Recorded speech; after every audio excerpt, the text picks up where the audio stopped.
What is up, everybody? Welcome to The Stack. I'm Alex. I'm Justin. What's up? I'm Pete. And on The Stack, we talk about a ton of books that have come out today, and we review them just for you. Lots of books in The Stack today. So many. Too many, some might say. Never. Not enough, I say. Drown me in comic more. books. I'll tell you what, I'll shoot you guys some comics while we're doing the show. You read them while we're reviewing them. I'll read them while you're talking, Alex, and have a review ready to go. Love it. I love to hear that. That's the positive attitude I like. Starting with something real positive, another iteration of the last Halloween series, long Halloween series, excuse me. Batman, The Long Halloween, The Last Halloween, #1 from DC Comics, written by Jeph, Loeb, art by Eduardo Risso. Now, looking at my notes here, I accidentally wrote down Tim Seeley, and that's because, unfortunately, he, of course, passed away rather suddenly and rather shockingly a couple of years ago. Very sad to not have him, but this book is Jeph Loeb saying he's doing a tribute to him. This is a story that they worked on in advance, so his spirit is very much in it. And he and Tim Seeley, you're saying? Yes. Because this was almost close to moving to art, I believe. Yeah, they had done a prequel, just a zero issue leading into this. I mean, it wasn't a zero issue at the time, but they had plans to do like a final chapter of the Long Halloween saga that included Long Halloween, Dark Victory, Catwoman Wedded Robe, a couple of things before that. So not really a trilogy, but this is bringing it back and going back to that world. And I got to say, just to throw it out there, as a huge fan of Long Halloween, huge fan of Dark Victory and all that stuff that they did, obviously missed Tim Seeley here, but I think Eduardo Risso is the perfect artist to throw in there to channel that spirit.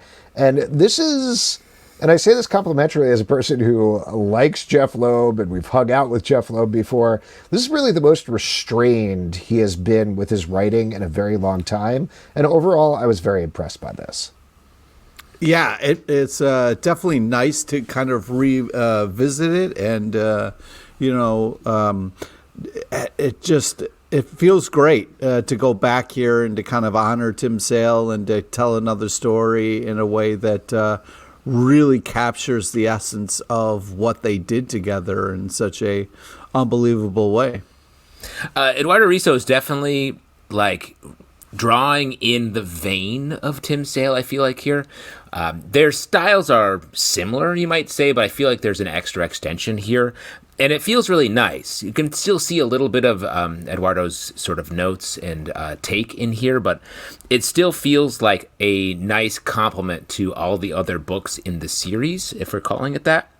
And I'm excited. I agree with you. Jeph Loeb really writes this well. Like, the characters are fun. They feel lived in right away. It doesn't feel at all dusty or rusty, or other words that rhyme with that, like justy. It doesn't feel any of those. Do you ever ways. feel justy? I feel mostly justy. And there's some really great just standalone panels, creepy stuff. Yeah, I was really, really pleasantly surprised in reading this. Especially the start, where you kind of get the classic kind of Two-Face moment. I think they captured it really well. Man, that Give was... Robin some pants, I say. That panel of Two-Face and his wife felt like it could have been pulled straight from Tim Seeley. Like, I had to double check it and make sure, like, did they reuse some of his art? And I don't think they did, but that's great. And like you were saying, Justin, or touching on, the mystery is very dark and upsetting here. I won't spoil exactly what happens, but it's upsetting to return to this world because there's a very dark vision of Batman in Gotham, if you can believe that. But it feels very real in a certain way, and I don't know. I'm excited to follow this. I'm excited to see where this goes. Yeah, and like Justin, I'm hoping in the next issue, Robin gets some pants. Yeah. We've all been pulling for it. Yeah. Maybe it's good. Maybe they'll change the title to Batman: The Long Pants. Ooh. I mean, it makes a lot of sense. Or a sequel series where they go and do some bonobos or something. What? Ultimate Spider-Man #9 from Marvel, written by Jonathan Hickman. Didn't get that reference. Art by Marco Checchetto in this They make pants. issue. Oh, okay. I guess I did get that reference. That's what I thought was going on. Spider-Man gets some new threads, and they're the same as his old threads. Yeah, some new bonobos. Is that what we're talking about? Everyone gets pants. That's what this stack is all about. Let's dress these heroes how we want to dress them. Come on. And meanwhile, despite the cover, but per the pace of the series, the Sinister Six does not attack, but one member of the Sinister Six attacks over the course of the issue. Also, we learned that online journalism isn't dead because 50 to 60-year-old J. Jonah Jameson and Ben Parker are viral sensations online. Yeah, just drinking at bars. You know what I mean? Come on. That's fun stuff. That's good. That's good business. That's where the business happens. Over the martinis. I will throw out there, every time with this book, I wrestle mentally with like, barely anything is happening. We're mostly just spending time with these characters, but I kind of love it. And I love how lived in it feels with everything, even though we're not moving the plot per se far forward, despite the fact that there's a month time jump between each issue. Here's the thing, though, Alex. I agree. Yeah, what's up? There's a month time jump, so time is passing, even if it doesn't feel that way. But also, I think secretly a lot is happening. It just doesn't feel like a lot now because the trap is being set for this series. It feels like we're slowly building up this tension between Peter and Harry, and it almost comes to a head in this issue. And then it doesn't because they are friends. And I really like the way the tension is built. There's a lot of stuff that is slowly collecting. Details are sticking to these characters. The fact that Spider-Man has a costume that is basically a venom for him that he doesn't give up in this issue. That Harry Osborn has his father in his head in his costume, and he keeps it and is slowly getting upgraded here. Like these details are collecting to the point where we have a real story on our hands.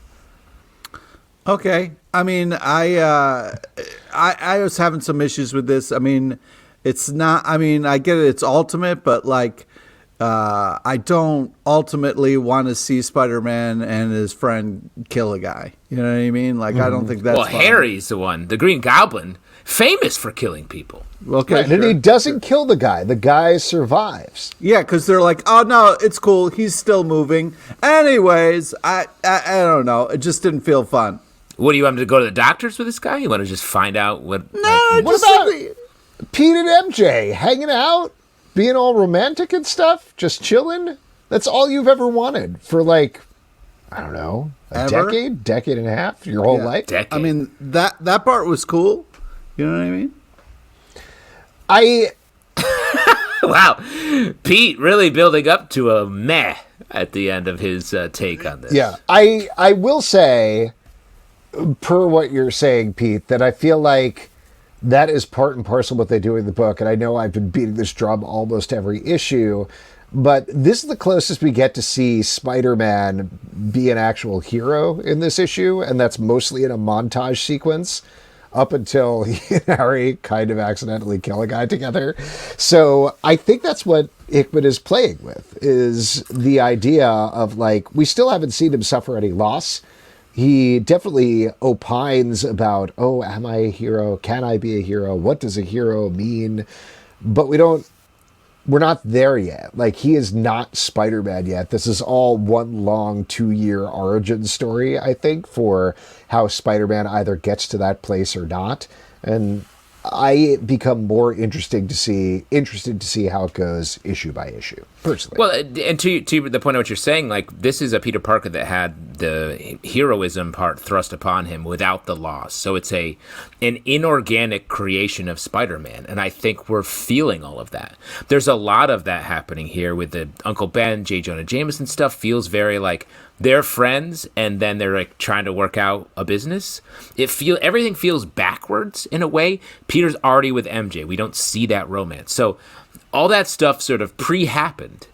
But that's what makes it interesting to me, because then we're going to see how it all sort of snaps back into place, I think. And everyone becomes who they're meant to be. Well, speaking of that exact structure, why don't we talk about Turtles of Greyskull #1 from Dark Horse Comics, written by Tim Seeley, art by Freddie E. Williams II, which starts with the Turtles already at Eternia in the middle of Masters of the Universe stuff, and then jumps backwards and forwards to show us how they got there and what's going to happen next. This was a wild ride. Pete, I do want to turn to you, since you definitely are our Turtles expert. I'm going to guess our He-Man expert as well. Oh, yeah. I watched a ton of He-Man as a I'm so kid. sorry. Are you okay? No, dude, what are you talking about? I love me some He-Man. No, you're Come wearing on. the Skeletor shirt right That's now. right. Come on, dude. What was it like watching those half-hour commercials written by coked-up random people? How dare you, sir? Don't make fun of the 80s. Pete's upset because he started as a Frank Langella fan and then worked backwards. Whatever. I liked clear Pepsi. I thought it was really going to take off. No, I just think that this Clear is Pepsi? what was Don't it? you mean It was called Crystal Pepsi, for fuck's Crystal sake. Pepsi. Oh, okay. So, And it was made because it was full of crystal meth. Yeah, it was the first version of meth, and I think we all think it was a success. No, this is a weird mashup of my childhood, and you know, I want to acknowledge Ram Man got a fun little cameo here, but it was just kind of like for me, I was just like. It was such a kind of like weird matching of kind of toys that it was like I was having the nostalgia fun and be like, yeah, Krang, but it's different. And this is like Michelangelo with blonde hair. So like, it was a lot, you know what I mean? So it was like, getting used to this was a little weird. It was kind of like somebody telling you your childhood and you're like, I don't remember it being like this. But interesting. It was very interesting and creative. I mean, Tim Seeley is a mastermind. So I'm very curious to see once this kind of really gets rolling, like what it's about and how this all kind of unfolds, because right now it's just like, welcome to Crazy Town. I don't think you remember your childhood the way it happened, and you're just like, what? And then you're happy that Krang's there, but otherwise you're not sure how this all kind of fits together. But amazing fun, kind of like last page. First off, Pete, let me say, you IDing Ram Man here. Ram Man is clearly your spirit animal, and I want to say the person you've modeled a lot of your sort of style on. You are a Ram Man. I mean, it's a little insulting, but all right. It's not insulting. Why is that insulting? Ram Man's pretty dumb. Well, but he dives headfirst into any situation. That's right. That's you. Heroically. That's what I see. Now it's coming into focus. I would call you Ram Man from here on out. I really enjoyed this. I like the way we're thrown into it. We get some nice Splinter action here. Yeah, come on. This feels like a true just to mashup. stop on that for a second, that scene with Splinter where he's talking to the turtles and they're getting that emotional human relationship, hands down my favorite part of the book. Like, I legitimately got choked up at that part because I thought it was so good. It was so well done. Like, it's them talking about fathers and sons and relationships. I thought it was great. Really, really well done. The rest of it, I spent a lot of time Googling. Go ahead, Justin. I was just going to say, it's interesting you call it a human relationship because, as we know, Splinter is a rat who has no human qualities, and the turtles are turtles that were mutated. So there's actually very little human involved. I'm surprised to hear you say that because, you know, as we know, we've seen rats, famously the pizza rat, then more recently there's a rat drinking a soda. I don't know what more rats take subways. Pete has been following the rat news pretty directly. And we should also say that as the same way the turtles treat Splinter as a samurai, Pete sits at the hem of Pizza Rat's skirt and waits for him to teach him. Where's your Krang shirt is my question, dude. Now's the time for it. Yeah. Ram Man, it's crazy to me that I love this book the most out of the three of us. I enjoyed it. Yeah, I thought there was a good emotion. I cried, sobbed cried and Googled. Oh, what is coming out of my eyes? Some people Netflix and chill. Alex Googles and cries. Violator! Origin #1 from Image Comics, written by Marc Andreyko, art by Piotr Kowalski. This is giving us an origin of Spawn's most notorious villain. And I will just say about this one, and I don't know if we want to get into spoilers, we probably do based on what I'm going to say, but I was surprised how much I like this just as a interesting, heaven origin story right up until the last 2 pages. Oh, really? I disagree Yeah. because I didn't realize that this was. I thought it was, spoilers, but the way it's set up and the kind of twist reveal that it's a Violator origin story, I thought was really well done and fun. And I would disagree. I don't think Violator is his I think the Clown is his biggest nemesis. It's the same character. Well, okay, sure, but yeah. But you prefer clown form, which we don't touch on clown form here. No, we don't touch on how it became a clown. Yeah, well, I assume the next issue is going to involve him going to Barnum and Rilling Brothers, Barnum and Bailey Clown School, and really, going to Like school. my wife, Justin. yes, I'm just saying your wife is your Violator. In ways that we don't have to discuss here, but I know Totally not. I've heard you slip up and call her explanation. Violator. No Like it, the explanation ending. necessary. Yeah, that's why She calls me her spawn, so take from that what you will. Good night. I just want to say, I can't believe this book. I thought this was so good. Yeah. The fact that it started with this goofy lizard created in the 90s. And then we get into like some pretty staunch Christian mythology, and it's the art is excellent and supports the more Christian mythology side of this. I thought that whole sort of fall from grace and everything was awesome. And then to your point, Alex, when he's like, "I am the Violator," I was like, Okay, so here's my issue, is totally agree with you. This felt like this could have been pulled out of an issue of Lucifer or Sandman 100%, from Vertigo 100%. back in the day. So if you're into the whole heaven, fall of Lucifer mythology stuff, they do a great job of working Spawn things in there at the same time. Really, really well done.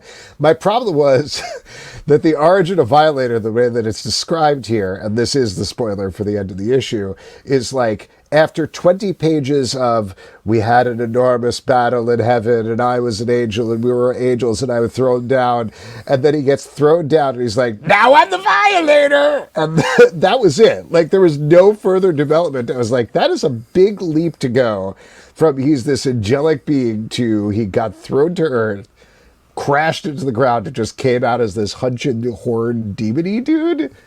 It needed like one... I don't know. I needed another issue of like him get devolving or something like that, because it was such whiplash at the end there. I thought, even despite all that, I still was very impressed by this. Definitely worth a read, whether or not you're a Clown Violator guy or not. Yeah. And we'll ask you guys to comment in the YouTube comments, are you a clown or are you a Violator? Just let us know, and there will be no repercussions. Outsiders number 11 from DC Comics, written by Collin Kelly and Jackson Lanzing. Art by Robert Carey. This is the final issue of this book, this extremely meta book about comic books. In the previous issue, Chiquita Wagner, formerly of the Wildstorm universe, a member of Planetary, had destroyed the entire DC universe in order to get back to her Wildstorm universe and get her friends back. However, the Carrier stops her and instead gives her and everybody else another way to go, and that's where we get to by the end. And ultimately, the idea is stories never end, which I believe is riffing off of It's Never the End, I feel like was the tagline of Planetary or something like that, but could be wrong. Probably should have looked it up. Anyway, I like this book. I thought this was very well done, very smartly done, with some interesting stuff. Again, felt like a Vertigo book back from the day. What'd you guys think? Yeah, I felt like it was at sometimes a little too meta, but very enjoyable. Great art and action and fun twists. I also really enjoyed this. I feel like this book embraced the meta nature of its existence really well, and it was specifically very well paced throughout the run.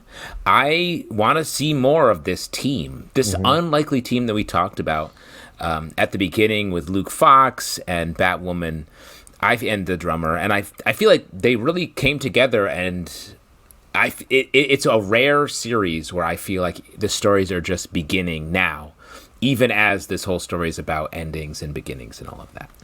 And also, mild, I think, spoiler here, but this, in terms of seeing more of it, this certainly seems to be teeing up an Authority book spinning out of it. I am curious to see if they will do that with the team that they tease here, given that that doesn't quite sync up with what James Gunn is doing in the Superman movie. I assume they want to have something on shelves so that they can have a trade out at that point. But if this team gets to do more, I think that would be great. Wolverine Revenge, #2 from Marvel, written by Jonathan Hickman, art by Greg Capullo. In the previous issue, Magneto died somehow and took out all the power in the world. Wolverine tried to get it back. He and Captain America and Bucky were blown up, but as we know, it's very hard to blow Wolverine up. And now he's on the trail of the good and bad mutant characters who did that. Pete, you're our sharp, stabby guy. What do you think about this? Yeah, this is a blast. I love this very much. And just so you know, if you guys ever need to use like my cool hat, after I die, feel free to dig me up at any time and just kind of, wear it around town. But the only way to win this night out is to dig up Pete's signature toque to the graveyard, Alex. Yeah, I feel like this is just a kind of fun Wolverine over-the-top action kind of comic, and they're really delivering that, and it's kind of fun to see him go through these different kind of adventures. So I feel like they did a good job of kind of like setting this up and then kind of delivering on it. This book is weird. It's weird the way it was a surprise what was happening last issue. It's funny the way that Wolverine's like, I need Magneto's hat. He goes to Forge. There's a lot of like, how can I track these guys? But then he's like, I know where they fucking are. They're always where they are. Yeah. Like, it's vacillating between like some interesting plot moves that feel like big Old Man Logan-esque. There's a little bit of that DNA here. To also him being like, Wolverine's going to do what he does. Let me kill Sabretooth. Like, someone who, like, Sabretooth is like, I always beat you. I was like, what? That's not true. Yeah. Not to pick a fight here or anything, Justin, but with the first issue, I said that this had Old Man Logan vibes, and you're like, absolutely not. What are you talking about? So it looks like you've come around to my side. Ooh. No. Because here's the thing, I don't like Old Man Logan. Okay. All right. I didn't realize it has Old Man Logan vibes. The thing you just said that was agreeing with me, but you don't like it, so therefore I'm wrong. I apologize. I'm so sorry. Alex, now I don't like you because you've caught me in a trap, and now I'm mad. Team. No, you were right. It does. Here's the thing. It doesn't have the Old Man Logan annoying parts, which I think is what I was taking issue with, where it was like all about coyness. This comic is sort of the opposite. It's like, we're ignoring any other details and just driving forward on this plot and narrative that it feels like the most fun to Jonathan Hickman. So it is, and you're right, and also I'm right, and that's the best way to end an argument. Wow, I gotta say though, what do you say, Ram Man? The nerd in me was geeking out, and spoilers. But when Wolverine puts on Magneto's helmet, I was like, why did he take off his own mask, though? That's my question. I always have keep this the problem. helmet in place. That's why. What are you talking about? The helmet's His a little head big. would do that. His No, head would do that. The helmet's a little big, so the ears. Because he has a small head. He's a small guy. Because he's All right. tiny, yeah. Okay, I guess. I mean, it's literally a hat on a hat, something we don't usually do. Still fucking awesome to see. Violent He should Flowers. keep collecting hats. Sorry. Yeah. It's probably going to end up, every issue is going to get a new hat. It's going to be caps for sale, and those monkeys will go by the end of it. I'm all for it. That's Violent revenge. Flowers, #1 from Image Comics by Maria Llovet. This is a new riff on classic vampire tales as we follow an immortal vampire who doesn't really want to be a vampire, but is called back by her family when one of them is murdered, and now she is tasked with solving this murder. I thought this was great. This is maybe my favorite thing Maria Llovet has done so far. Like we talked about, oh my God, what was the name of the app thing that she did? Crave, which started strong and sort of like fell apart a little bit by the end. But that was a very sci-fi take. I think this is art-wise and everything right in her wheelhouse. The characters are interesting. The stuff at the end with the vampires flying through the clouds and the sun and turning old and then young again, I thought was so cool. Just really well drawn, really interesting mythology. I was very into this. Yeah, I agree with you. Art's unbelievable. Yes. Pete doesn't like it because there's nude people in it, right, Pete? Nope. Sex. No, don't Oh, try to why pitch don't you like it then? I think that it's there's some interesting things going on here, but it's a vampire story about where like it's sexy vampires, but then they're old, but they still like to hook up, but we're not going to show that, so it's going to be mostly So it is young. the sex. It's just the No, it's wait. just You like old sex? The focus on it. You know what I mean? Like I don't know. Well, I will say I like that part of the take. I mean, Maria Llovet definitely leans into sex in her books, and like that is part of. She loves it. I mean, good for her. It's great. But I mean, that's one of the things it's hard to do well. And I felt like what I loved about Crave was the way that the book was able to hold that sexual tension for basically the entire book until, as Alex was saying, the last issue when it was just like, and that's how the app failed. And so, like a lot of sex, the end was not everyone's favorite thing. But this I feel like really adds a nice page to a vampire type story and mythology with the way that sort of the vampire weaknesses change the age of the characters. It's just a perfect comic book way to tell the vampire story, and I thought that was really cool. I like a lot of the characters here, and the fact it just feels very different from Crave while still being in the style of Maria Llovet. Mm-hmm. I think that this kind of, for me, I try to hold up comic books as an art form. And when there's nudity in comics, I think there's part of me that's like, no, I want people to not think of like the sweaty dudes in their basement being like, oh man, I hope Rogue, you know what I mean? So like there's something about this that that I have a hard time with when it comes to nudity in comics. I think this is done well, and I think it's done smartly, but there's something inside of me that's still like, oh no, I don't want this to be a thing that someone can point at and be like, see, these are, No, I hear what you're saying, Pete. Like, I understand it, but I do think there is a difference between the way that Maria Llovet, honestly, in general, is handling it, but very specifically in here versus something, not to slag people off, but versus like, we've talked incessantly about the cheesecake covers that they do on Dynamite. I definitely get that feeling there where it's like, you don't need that. The content of the book is strong enough. You don't need like a sexy lady turning the top part of her body 180 degrees so you can see her butt and her boobs at the same time. That is not selling me on your comic that actually has an interesting story and good art inside. Here, and I think this is true of all of her work, sexuality is part of life. She is making it part of her comic books because that is how people relate, and they're at least one part of how people relate. And that is not the whole point of this, but there's definitely showing this intense attraction that these two characters have for each other that have been throughout centuries.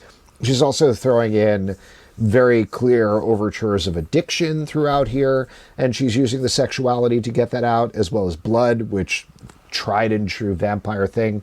So again, I hear you, but I think, not to be your therapist or anything here, but trying to train yourself to be like, there is differences and nuances between something like this, say, and something like the less savory things that you're talking about. But that would be my suggestion. No, I definitely agree with you, and I wish I could do a better job of like separating that. It's just this kind of thing with me that I. Just stop reading pornography on the subway. I guess would be or start. Like read it's more. so easy to stop, you know? I mean, geez. Yeah. I've been trying for years. That's where I store all my Metro cards. Yeah, Survival exactly. Street, The Radical Left, #1 from Dark Horse Comics, written by Jim Festante and James Asmus, art by Abulay Kusenov. Go ahead, Pete. Yeah, man, it's too bad we didn't have him on the show to talk about this. Great news, Pete. We did, in fact, have them on our live show to talk about this. This is a sequel to the previous series that posited what if puppets like Muppets and Sesame Street were real and lived in the world, and entered a post-apocalypse where people didn't really understand right from wrong, and corporations owned everything. The first series was great, went super hard on pretty much everything political. This one, like we talked about on the show, I think goes even harder because per the name, it's turning the mirror back on the left and showing, like they talked about, I think they nailed it, like when activism goes too far. And Yeah. I think that's a worthwhile conversation to have. It's certainly something like, not to get too into it, but I think these are things that skirts here, like the whole idea of people that Black Lives Matter, they post their black square on Instagram and they're like, did it, racism solved. That's what they're taking and tackling here and pushing it even farther. It's smartly done. The art's good. I'm a big fan of this series. Yeah, I mean, that's tough because I don't really know who's really doing that. You know what I mean? Who's saying that? Like, I posted once about Black Lives Matter, so it's solved. I think, you're putting yourself out there to kind of try to have a conversation that's hard and stuff like that. So I understand what you're saying, though, but I do think that, like, the hard part about a statement that's saying, like, activism is bad is you're trying to move the needle in a better direction. And, Well, it's just one of those things where, whatever. But I do think that this is phenomenal because it walks this line of things that stupid people like me can enjoy because puppets are yelling about their fuzzy nuts. But there's also this bigger conversation about AI and robots and all this kind of insane things that is done smartly well. And I think that, it's impressive that the levels that this can encompass and the characters that can say such huge things. So, this continues to be artistically impressive on many levels and a fucking blast as well. It's super fun, and I will say the target is not exclusively sort of the radical left. It's sort of it's all over the map, corporations, everything. So I don't think this is trying to be partisan in any way. It's very much just calling out hypocrisy everywhere in our society in a good way, along with the aforementioned fuzzy nuts. Lobo Cancellation Special #1 from DC Comics, written by Kyle Starks, art by Kyle Hotz. This takes place at a very specific time that I am not going to try to remember here, but they notate in a very funny way in the beginning, where Lobo is on an alien planet. He's been there for months, and then these adorable little creatures recruit him to go on a mission. I thought this was very fun. This is exactly what you expect from the title. This is exactly what you expect from this team. The characters are hyper detailed and very cute, and it feels like the perfect melding of Kyle Stark's humor sensibilities and something that looks like a Kelly Jones style 90s comic. Pete, you love Space Wolverine. What do you think? I was really hoping you wouldn't do that joke, but Because I believe this has been canceled and is being replaced by a Space Wolverine series. Yeah, I mean, I wasn't. The title was a little like, but I thought this was, first off, an amazing cover that really set the tone for what's inside in such a great way. Just tons of action. It's dumb fun, and it's fun to see Lobo win. I ate this up with a spoon and fork. This was just glorious. Spoon and fork? Wow. So it's like a thick soup? Yep. Nice. Some ramen? Well, sometimes you use the spoon, to kind of twirl your noodles around. You know what I mean? You eat spaghetti with a spoon?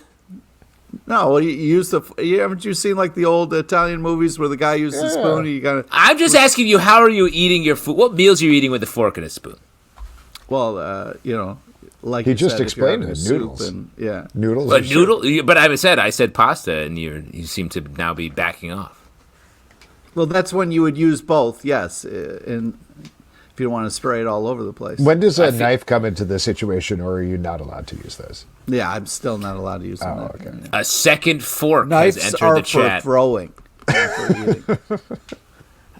eating. I guess like all the other pastiches in my life, I love this main man focused book.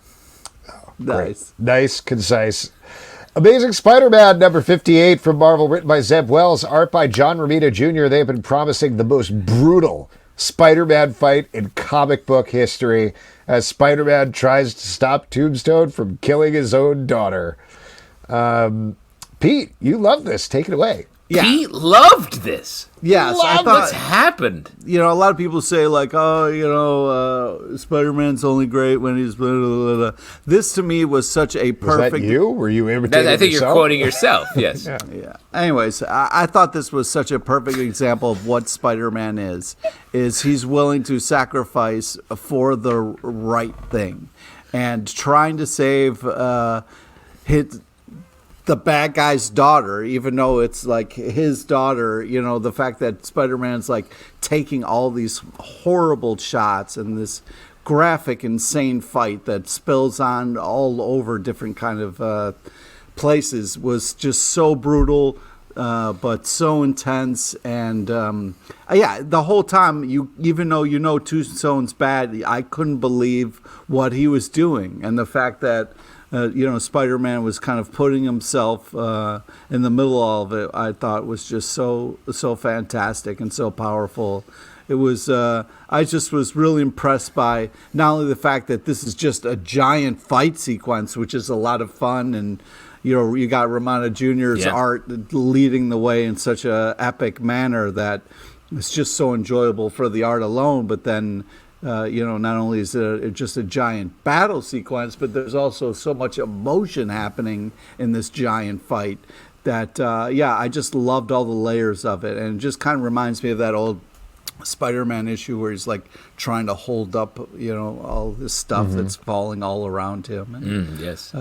So I was just super impressed by this issue, and I thought as I started reading it, I was like, oh my God, this is just a giant fight. But then just kept getting more and more moved by as things went on, and the way it ends was just such a oh shit, like this is not gonna I'm worried about what's next, and I was just super impressed. It might be the end for Spider-Man.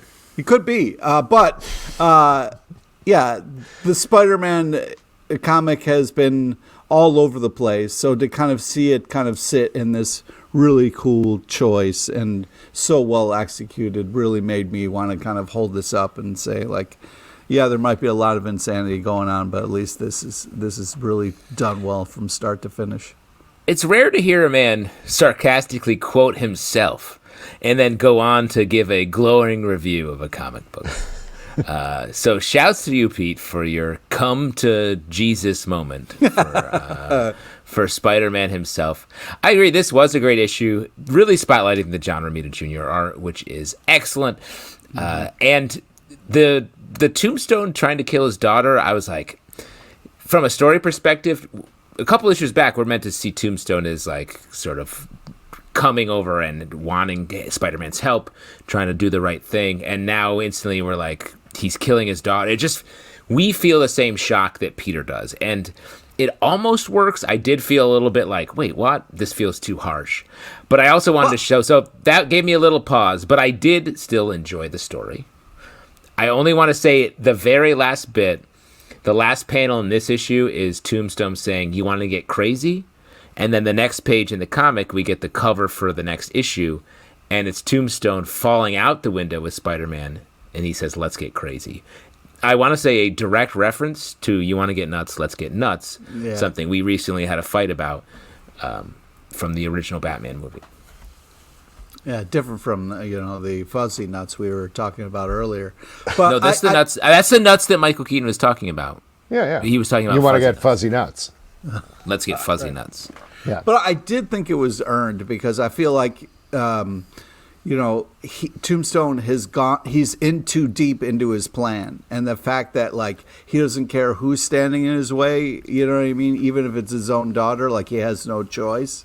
So I don't know. I thought that was kind of interesting. Just to be halfway between you guys, Justin, I agree that it was too close to "You want to get nuts? Let's get nuts," and I still loved it. It made me laugh out loud going from that last page, looking just because it wasn't even like a page flip, but looking over and just seeing that's the next. It cover. was cool.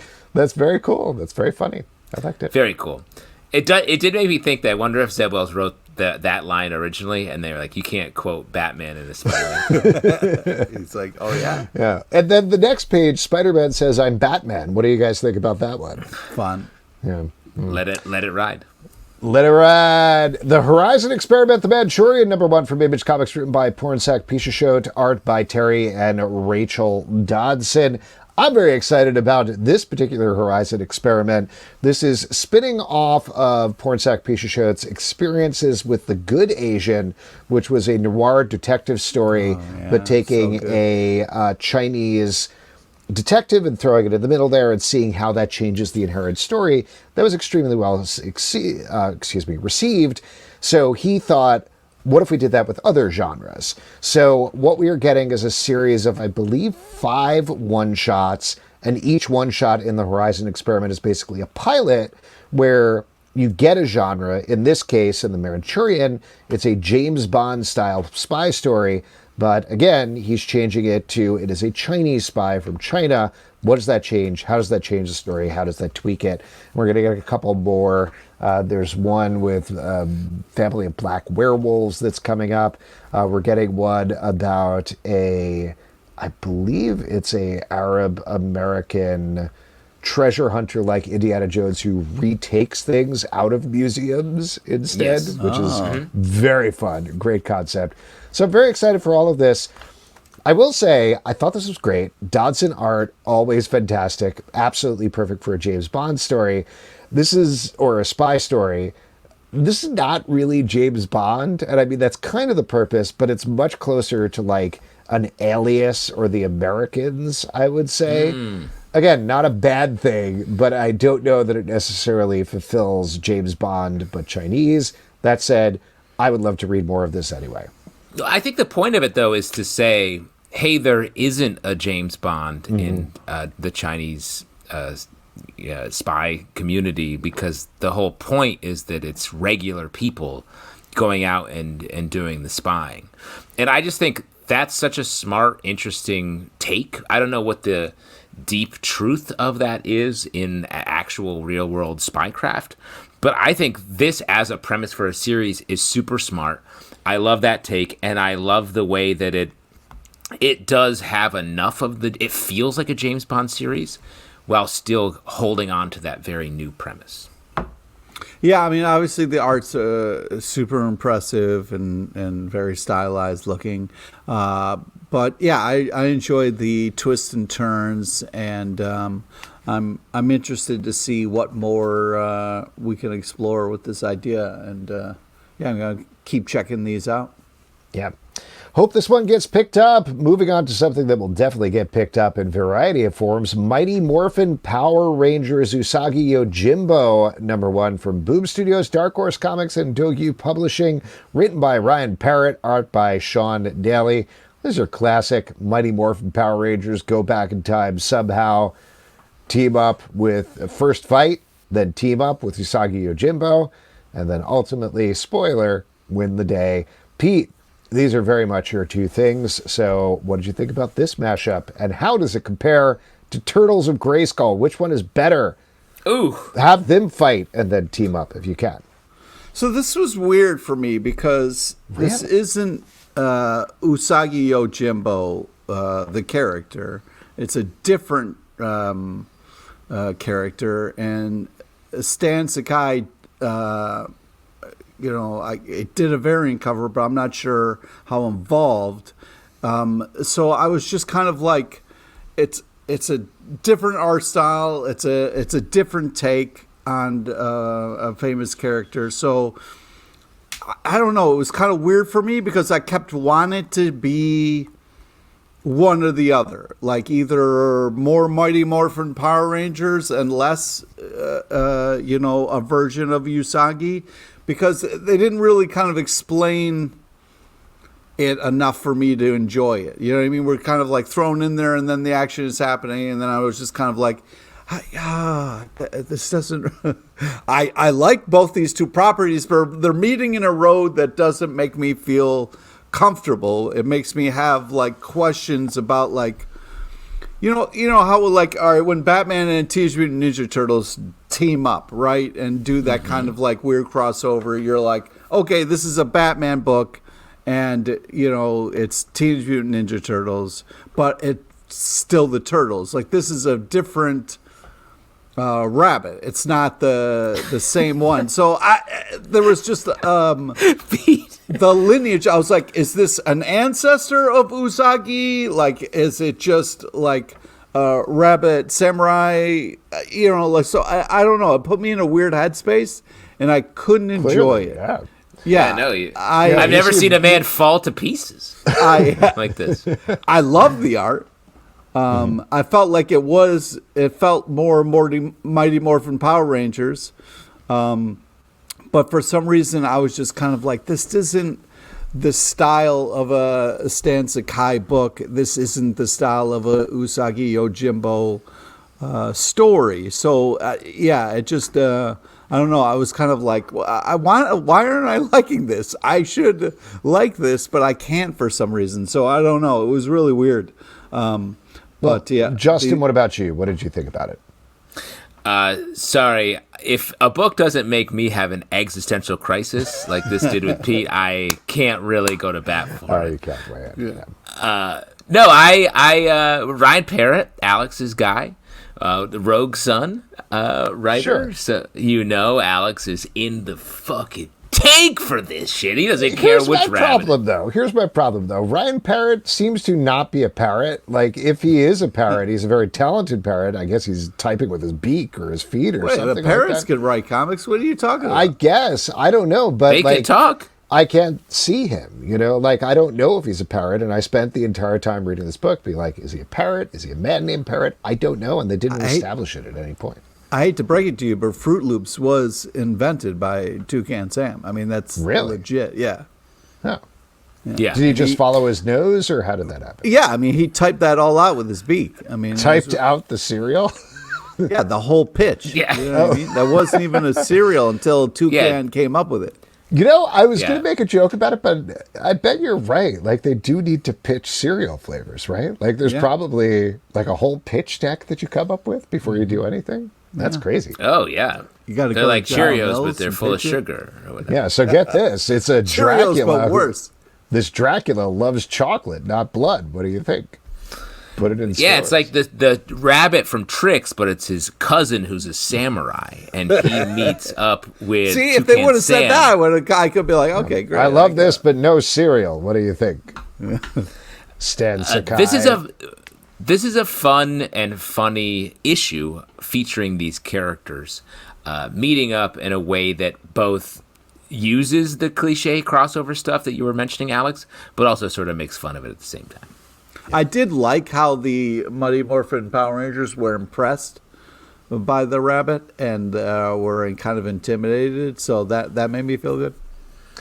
Absolute Power Origins #3 from DC Comics, written by John Ridley, art by Aletha Martinez. This is the final issue of this series, which is retelling and recontextualizing Amanda Waller's origin leading up to Absolute Power and her goals and mission there.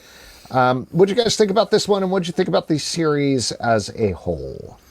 I thought this was great because what it does is gives context to how we've talked about this a lot, that Amanda Waller is a supervillain, and in the Absolute Power main series, she is just a pure supervillain without any sort of understanding about why she's behaving the way that she is, and I think that's great. This gives us sort of the story, the roadmap to how someone who is a human person with family and, seems to love her family in this issue, which I know Pete's about to lose his mind, so let's hold on to that. But the progression that we see here, I think, is a nice emotional story to give us an underpinning how a person can go from being a person to go from to become the person that does the things that Amanda Waller does in Absolute Power. And that's a hard story to tell. So shouts to John Ridley. I feel like the family stuff in here, some people might be like, what's the point of this? But I think it does a great job of isolating Amanda Waller so that someone who is work obsessed is left with only work left. And so that becomes her an even bigger obsession and sets her up to be the villain that she is. Alex, do you want to go before I lose my mind? Or? Sure. I just have a short... Can we pre-delete what Pete's about to say? Like pre-edit? Yeah, no problem. I feel a little torn on this, and I'm going to give a bad comment, and I know this is a bad comment because it's like a little bit of a writing comment. I thought this was a really good Absolute Power miniseries. The thing that bummed me out over the course of the 3 issues is I wish we had just seen John Ridley do an Amanda Waller origin series, because I thought that first issue was so strong and so interesting, diving into her character, like you're saying, Justin, why she did the things she did. But the second issue and very much the third issue are providing the stepping stones to Absolute Power, which is good. And I think it's well done. He is a master of the craft, so he knows what he's doing there. But it made me miss out on seeing him do something like, God, I'm blanking on the name of the series that started off with Black Lightning. The Other DC Universe, was that the name of it? Oh, yes. Yeah. Which presented not alternate history, but an alternate look at the history of the DC Universe from the perspective of characters of color, or what he recently did on GCP, the Blue Line, which I had issues with, but again, that was something that like looked at the Gotham City Police Department from the ground level, from those people who are not Batman. And I almost wish we had gotten that here, that level of preciseness on Amanda Waller in some sort of Black Label series, and he had kind of like saved his story for that, versus what we got here, which again was like, how did she shut down everybody's powers? This is how she did. What's her ultimate goal in Absolute Power? We're going to tease it here, find out in Absolute Power number 4. So, like we've been saying all along, good Absolute Power miniseries, but it made me wish for something more. Something more timeless, I guess. Yeah, I mean, I don't like to shit on things, and I don't like to sound like a broken record. But yeah, I'm not having any fun with this at all. I mean, digging. You hate Amanda Waller, so anytime you see her, it makes you mad or sad. Here's the thing: I would like to not hate Amanda Waller. I think that we could tell an interesting story about somebody who is fucked by a system and somebody who is constantly put up against things but finds a way to kind of get above it. But it would be nice if it was, I don't know, I'm not an amazing writer like the people in this the comic. I just think that like we get to see her be shittier and shittier and shittier and shittier, and I'm just like, I'm not having fun with this. You know, she's a shitty mom. She's a shitty villain who doesn't mind doing things, and then she's like, fuck Gotham City. I was like, what do you believe in? Where are you standing? Like, give me something to like about you one time somehow. You know, but I don't know if we're not supposed to like her. I think we're supposed to see her fall. It's a tragic story. It's someone who is, like I said, there's obsession here, and there's someone who can't help themselves from falling into their own traps. And let me just say, I look forward to our discussion about the Green Arrow issue coming up. Oh, God, don't even, yeah. The little preview of Pete being big mad. Pete's mad about this, but he's going to be big mad about that. Yeah, I just... Ram Man Ram. Yeah. Yeah, I don't want to hit my head against the wall, but not having fun. Sorry. Art's great. Comics are serious, though, man. You can't have fun. You got to study them. Uncanny X-Men number 3 from Marvel, written by Gail Simone, art by David Marquez. The Rogue and her, I want to say team, even though they're not exactly a team, have been approached by a bunch of young mutants who they have taken into their Louisiana house that also seems to be inhabited by an entirely different family who also lives there. Who has a lot of chores for them. Yeah, who has a lot of chores for them? That was surprising. Anyway, at the same time, Professor Xavier has a old flame who is now a horrible swamp hag who likes to steal children. So lots of stuff going on there. Plus, Nightcrawler shows up to train people and Wolverine leaves, or does he, in this issue? No, he leaves. Yeah. Well, he leaves, but I thought he was leaving the title. He is not leaving the title. Something bad happens to him in this issue. It's true, but I mean, he's not. He's doing it to keep the danger away from the kids. You know what I mean? Like, he doesn't want to bring that onto that house that clearly has a lot of choring to do. Mm-hmm. You know yeah, what I mean? he wants them to be he's focused trying to on get their that chores. danger away from them. Yeah. What did you think about this book, though, Pete? Which I thought was nice. This is a crazy issue.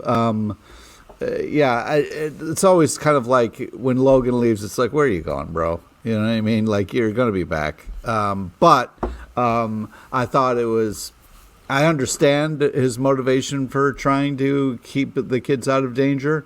But I liked the kind of like, little kind of like get to know you moments with the new kind of cast members, the new kids there. So I thought that was kind of a executed kind of like, this is my deal, onto this is my deal. I thought that was kind of well done. And fantastic art. And I mean, Gail Simone's making some choices here, and I'm excited to see where this is going to go. Pete loves Spider-Man. Pete loves X-Men. It's 2012 again, gang, and we're back. We are so back with Pete loving comics. I have been loving this title. It's hard to tell what the actual DNA of the book is. It does keep shifting. This is moving toward a more classic, here's a new team of young mutants. How do they fit in? With a little bit of a darker edge to them.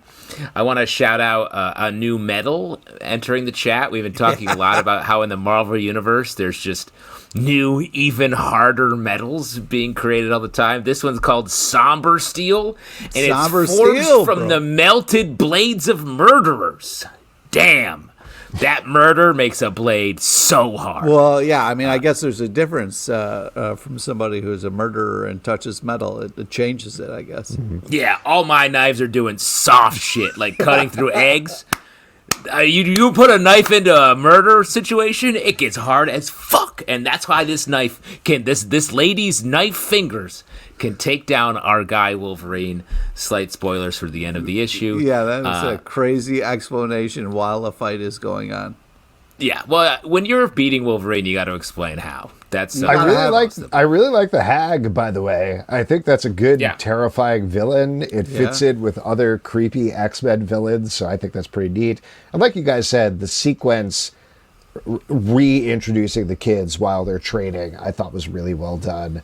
They've all got their classic mutant, we have a power, but also I have this dark past and this thing that's holding me back that I think we haven't really seen in comics in a very long time. Yeah. So it was nice to see that again, because that feels like the core of the X-Men to me.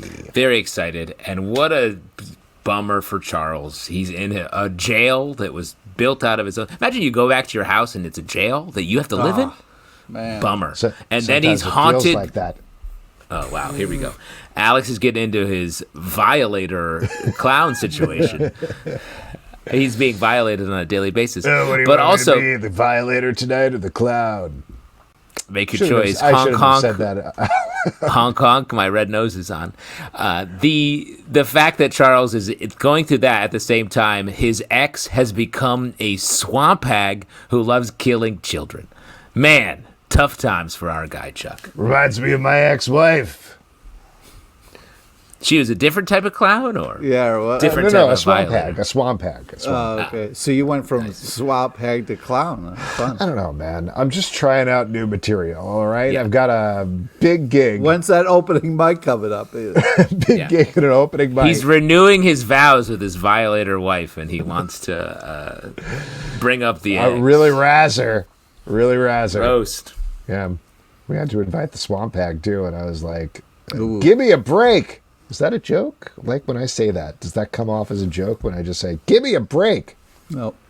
All right, I'll keep working on it. No. Universal Monsters Frankenstein #2 from Skybound and Image Comics by Michael Walsh. I really wish we had talked to Michael Walsh about this comic book, Pete. Yeah. It's too bad we didn't. But we did. We talked to him about it on a bonus podcast a couple of weeks ago when the first issue came out. This issue, I would say, is even better than the first issue as we focus in on where the monster's brain came from. It's emotional. It's interesting. It continues to be beautifully drawn throughout. I love this book.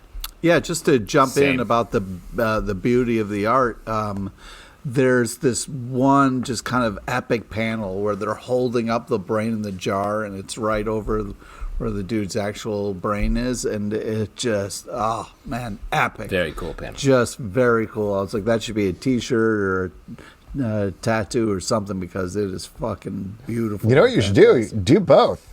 Get it on a t-shirt and then get a tattoo that's the same size, so when you take off your t-shirt, it's still there. Yeah. Yeah, wow. Oh, wow, That's man. nice. Really sick. But yeah, this, we said a bunch about this in that bonus podcast, but yeah, we're getting kind of different perspectives, and it's just really cool. It's impressive when you have a story that is as old as this and done so many different ways, and you're making it feel fresh and new. I mean, when, spoilers, but when Frank's snapping necks, man, you feel that shit. You know what I mean? Mm-hmm. Frank? Yeah. Frank Enstein. The monster. This is excellent. From the writing's great, the art is great, the premise is great, and the way it's executed is also excellent. And you see a big green Frankenstein. I really wanted you to say great again for some reason. We see a big green Frankenstein, and it's not at all off-putting or sort of out of place in a good horror comic. So shouts to that. You said good. Great. Helen of Lindhorn, #5 from Dark Horse Comics, written by Tom King, art by Bilquis Evely. No, you are not dreaming. We just had an issue of this last week, and now we have another issue. 2 issues, one of the best comics on the stand, 2 weeks in a row. What a joy to be alive. In this issue, Helen has been barred from the mystical world she had been visiting with her grandfather, and she is wrestling with that and dealing with it, and things get very dark very quickly. Another fantastic issue of this book, though I will say, very curious to see how they're going to wrap this all up, I believe, next issue. What'd you guys think of this one? Well, I'm glad you said that first part, because when I saw this was in the stack again, I was like, wait a second, am I losing my fucking mind? I know we read a lot of comic books, but I was like, what the hell's going on with this release schedule?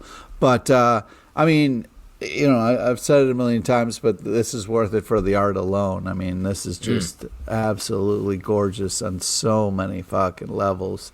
The Bilquis is just killing the game with this, and it's just amazing to see these different time periods and these different kinds of fight scenes, and just epic, man. Epic, and I'm really looking forward to seeing how this is all going to kind of unfold, because old Tommy King likes to, keep us guessing for a little while.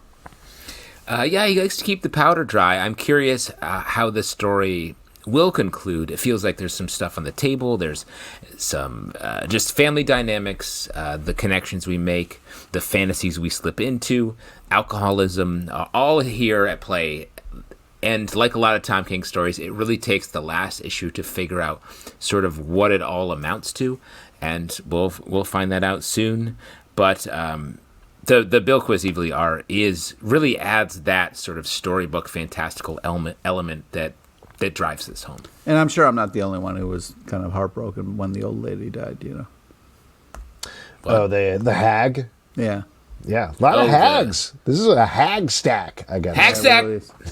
You were bummed about the hag stack, the Gollum lady? Yeah, man. Yeah. Well, what did you think about the fact that the nanny really steps up? Honestly, one of the best nannies since Fran Drescher. Would you agree, Pete? Yeah. The classy girl from Flushing, a nanny named Fran. Oh, Helen of Winton. That was terrible. I'm sorry. Oh my God. Absolute Power, Task Force 7, number 7 from DC Comics, written by Dan Waters, art by Fran Galan. In this issue, as we are in other issues, we are following various Amazos as they take people down. I'll fully admit I was confused about this one. What? Confused how? I don't know. There was a lot going on. A lot was happening. I don't know why. Cornell doesn't get it. Ram Man's got no shot. That's what we used to say back in my alma mater. Cornell versus Ram Man, round 75. Let's go. That guy would not stay off the commons. You know what I'm talking about, Pete? Hey, come on, man. I'll meet you at the hot truck. For those of you who don't know, Pete and Alex went to the same college town, different colleges, and I guess maybe rubbed elbows. Ithaca is a 2-college town. Yeah, it's 2-college town. It's also gorgeous. Oh, boy. Really good. Pete held Alex's feet doing a keg stand. What was in the keg? Not beer, high C.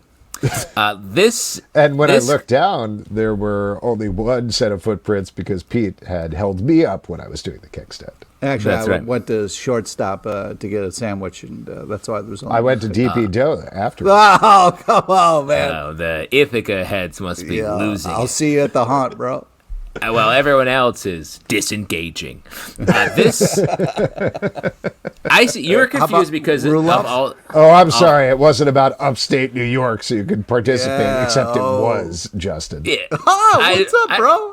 I don't go into this Ithaca, but I've been to Ithaca, but I don't need to go to Ithaca because I get it. Because everyone in Brooklyn has a T-shirt that says Ithaca's gorgeous. Yeah. Wait. Hold on. Let's bring Justin back into the discussion. Sometimes we would leave campus and go to Syracuse and ride the carousel in the mall. Right, Justin? Now we're talking. I grew up near Syracuse, and we would go to the Carousel Mall, which has now become sort of a graveyard about the dying town of oh, man. Syracuse. It's fucked up when you brought that up. Yeah, it's fucked up. That hurts even more, Alex. Now I feel extra left out. Oops. You don't like this issue because of the constant introduction of new characters that you've never met before? Yes. I didn't say I didn't like it. Like, the art is good. I always liked Dan Waters stuff. There was just something about it, like you're saying, it kept introducing new things and kept throwing in new information. When the previous issues have been very focused on, like, here's what this Amazo is, and here's what it is either going to learn or not learn from this very specific part of the DC universe, and then we'll cut to 2 pages with Steve Trevor while he does his thing. This one, as the final issue, was like, and here's the rest of the characters. Let's go. You don't care about Belphegor, the French telepath? Yeah.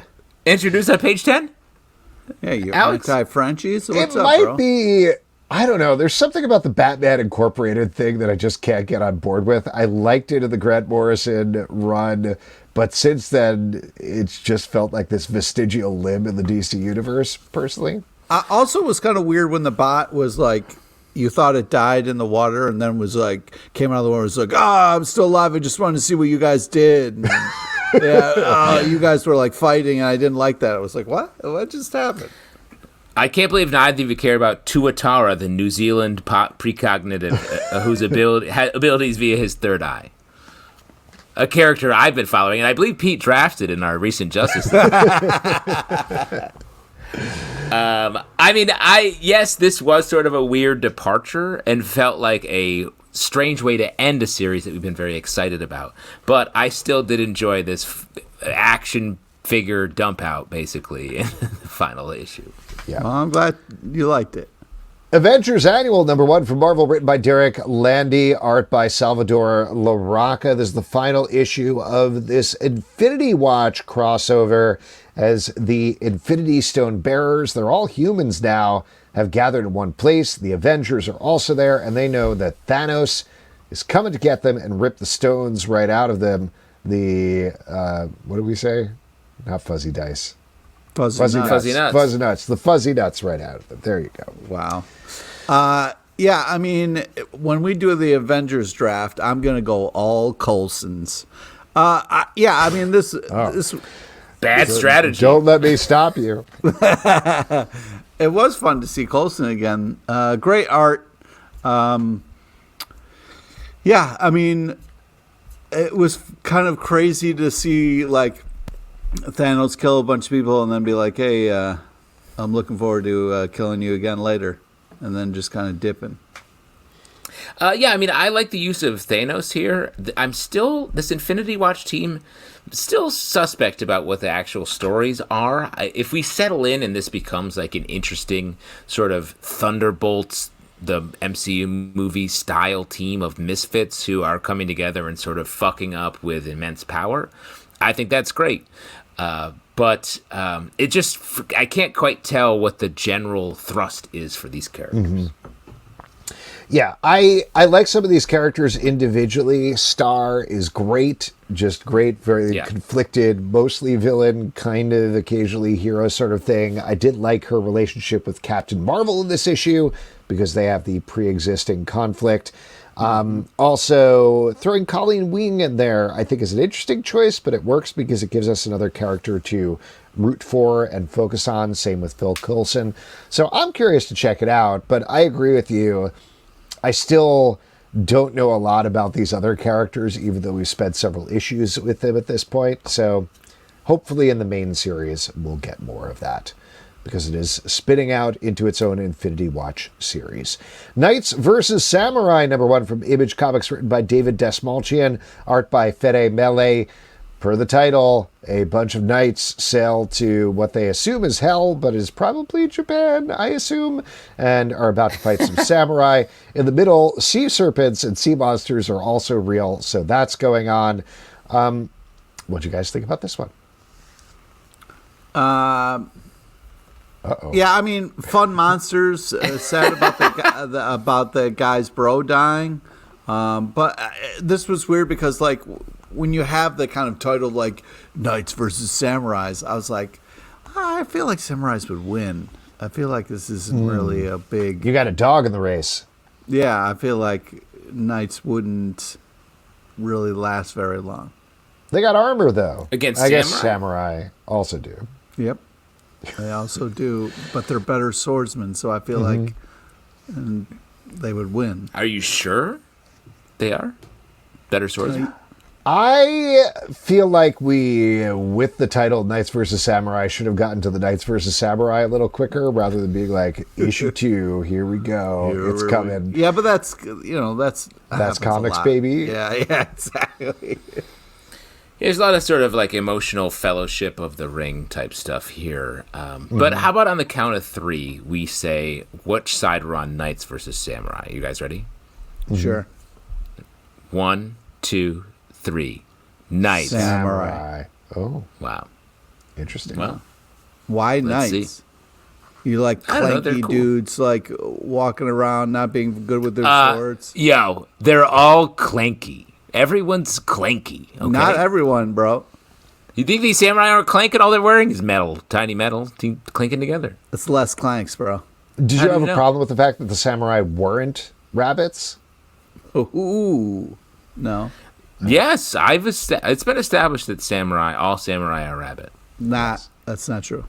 All right, look it up. Look it up on Wikipedia. Patra, #2 from Dark Horse Comics, written by James Robinson, art by Scott Collins. This is a weird, messed up, supernatural serial killer thriller, and our young Patra has come face to face with Jeremy Jones. Scary name. Scary name. That is my actual JJ. one issue with the book. I love everything about this. I think Scott Collins' art is absolutely unhinged, insane, in a way that I've never really seen drawn before. Whatever James Robinson is building here, I am 100% on board. But calling your terrifying killer Jeremy Jones, and every time being like, oh no, it's Jeremy Jones, is driving me like a little nuts. Not enough to ditch the book or anything, but it's a little bit of a silly name. Weird. Yeah, first off, like really cool cover. Yeah, and I think this is unbelievable art, interesting story. Excited to see what's going on. You are trying to put it together as the story goes, but it's just so creepy, and you're kind of pulling for this kid in such a interesting way. yeah, I love the creativity on everything else that's happening in this book. So yeah, I'm looking forward to more of this. I agree with you. The art is wild, but it adds a certain electricity to the story. Yeah. We don't quite know everything that's happening, or I don't anyway. But we're getting the clues, and then we get a more fearsome arrival of Jeremy Jones at the end. I do love the realization of like, he's like, oh crap, my dog. Am I dead? Because my dog's been dead for a long time. Like I liked that moment. I thought it was very, very well done. Action Comics 1069 from DC Comics, written by Gail Simone and Rainbow Rowell, art by Eddie Barrows and Sion Torme. In the front story, we are entering, I believe it's called Challenge from the Stars or something like that, where an alien has been putting Superman through the paces, having him defend Earth in various challenges. In the backup story, Superman and Lois are grappling with the fact that Lois is the editor-in-chief of the Daily Planet and finds it a conflict of interest that Superman is covering himself in the paper. I want to start with that first. I know I was lauding the first two issues for this as well. I thought the story was great, and I loved how they wrapped it up. It was so romantic with Lois and Clark. Really Yes. well done. You really felt the ethical quandary that they both were feeling. And the place that they ended up at, I thought was so smart and completely worked for the argument. I was very happy with that. Yeah, so me sweet, too. so hot. Yeah, I just think that like Lois and Clark, it just continues to be this pillar of this kind of staple couple in DC, of this kind of like, I'm so glad they, keeping it going and letting it be this amazing love story. And, the explanation that Lois gives was just so beautiful and well done. Yeah, I really appreciate it. I feel like it's amazing to me that the front story and the back story, complete opposite types of stories. The front story, huge action-based fight, Superman overcoming great odds and doing it in a way that is like dramatic and gratifying.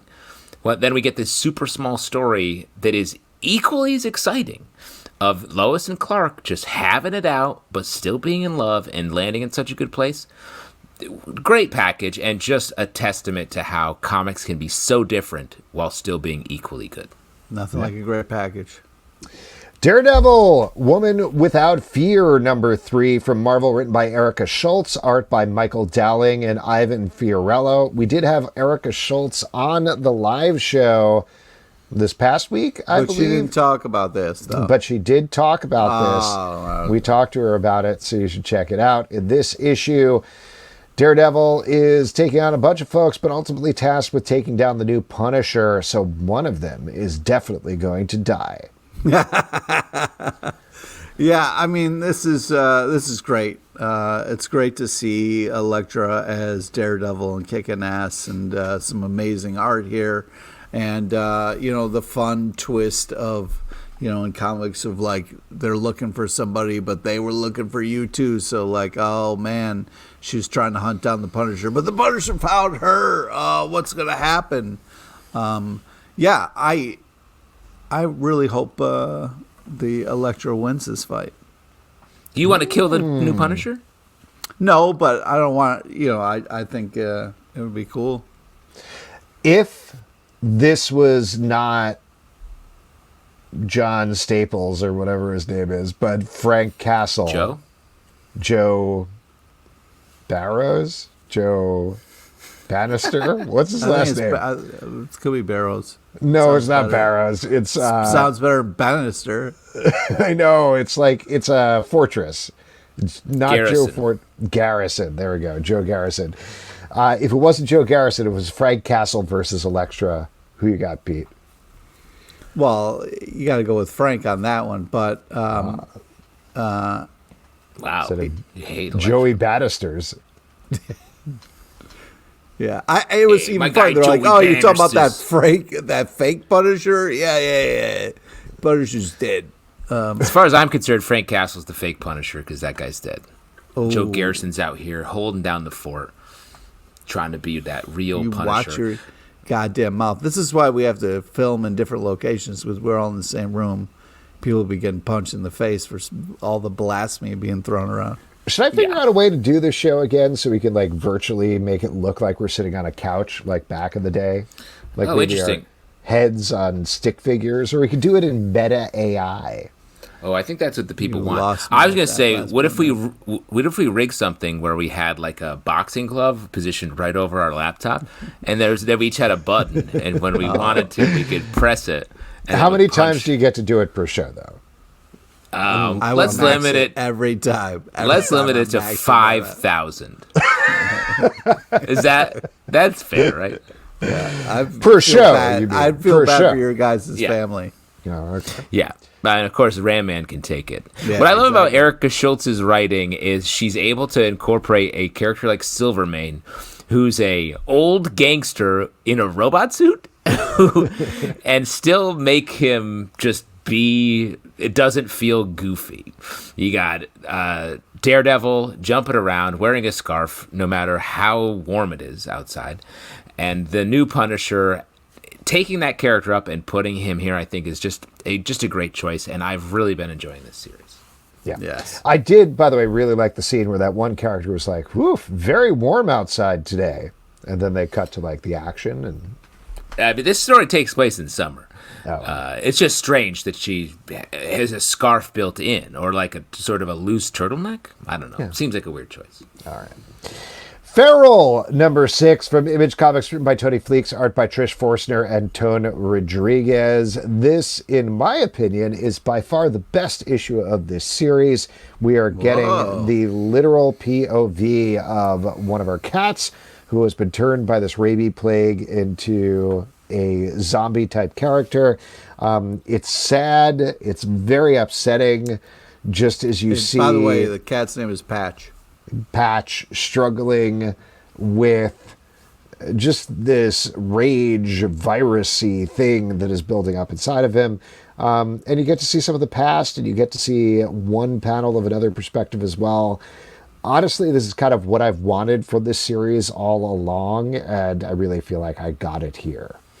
Agree, especially when you see above the title from the creators of Stray Dogs, a series that had a lot of gut punch to it as well. I thought this was excellent, and to ride along as throughout a zombie transformation with a character that we like is heart-wrenching. Yeah, I mean, I agree a little bit with what you're saying, but not everything. I feel like what's been awesome about this is the kind of off the rails twists and turns, like what the fuck's gonna happen, you know what I mean? And it is a really cool choice, though, that we're kind of riding with Patch as this kind of nightmare comes to life. And the flashback stuff was just so kind of has that Disney cuteness inside this fucking giant nightmare. Was really impressive. The different tones all happening within this one comic is artistically is really impressive. That's all can live under one roof like this. But man, yeah, I wouldn't say it's like this is the best issue because I don't know what's to come yet, and could keep best getting better. issue so far. Best issue so far. Okay, there we go. All right, Cornell, make it clear what you're fucking saying. You know what I mean? You think he was saying it's the best issue, even though he hasn't read the next one?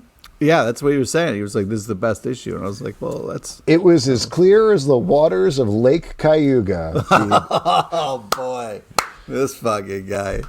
Oh man! What the fuck are you guys talking about? Kill All Immortals, number 3. That's what we're talking about from Dark Horse Comics, written by Zach Kaplan, art by Fico Asio. We also had Zach Kaplan on the show a couple of months back talking about this book, but at the time we hadn't read this issue, so we don't know. We didn't know what we were in for. Yeah. We are following a character named Frey, who is. We should erase the original interview, go back and do a new one. I totally agree.